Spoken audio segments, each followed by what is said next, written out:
Hi friends, Sumi ব্লগসে তোমাদের সবাইকে স্বাগত। আজকে দুপুরবেলা বানিয়ে নিয়েছিলাম একটু পালং শাকের তরকারি। যে পালং শাকগুলো আমি কেটে নিয়েছি, আলু, কুমড়ো, বেগুন যা যা লাগে সব কেটে নিয়েছি। আর বানাবো উচ্ছে আর লাউ দিয়ে মুগের ডাল, যেটাকে তেঁতোর ডাল বলে বেসিক্যালি। আর এখানে আমি তেলটা গরম করে নিয়েছি। এরপরে আমি এর মধ্যে পাঁচফোড়ন দিয়ে দেবো, আদা যেটা ঘষে দেবো ওটাই দেবো সম্বার হিসাবে, তরকারি সম্বার হিসাবে।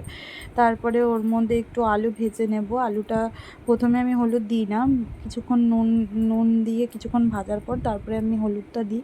যাই হোক, তারপরে আমি হলুদটা দিয়ে ভেজে তারপরে কুমড়োগুলো দেবো। কুমড়োগুলো দিয়ে ভাজা হয়ে যাওয়ার পরে তারপরে আমি বেগুনটা দিয়ে দেবো। বেগুনটা দিয়ে যাতে কুমড়োগুলো একটু ভালো করে, আলুগুলো ভালো করে সিদ্ধ হয়ে যায়, একটু ঢেকে ঢেকে রাখি। তারপরে আমি শাকগুলো দিয়ে দেবো। শাকগুলো দিয়ে আমি এইভাবেই পালং শাকটা বেসিক্যালি রান্না করি। তো তোমরা কিভাবে পালং শাকের রেসিপি রান্না করো আমি জানি না, আমি এইভাবেই রান্না করি।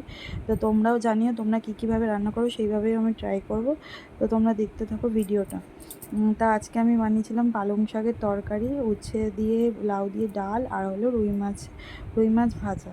এই যে আমার বরকে আমি খেতে দিয়ে দিয়েছি, তো তোমরা দেখে নাও কী কী দিয়েছি। আর তার সাথে একটু পাঁচমিশালি আচারও দিয়েছি। ও মাছের ঝোলের থেকে বেশি প্রেফার করে হলো ভাজাটা খেতে খুব ভালোবাসে। তো এখন আমার বরমশাই খাবে। তো তোমাদের ভিডিওটা কেমন লাগলো অবশ্যই জানিও।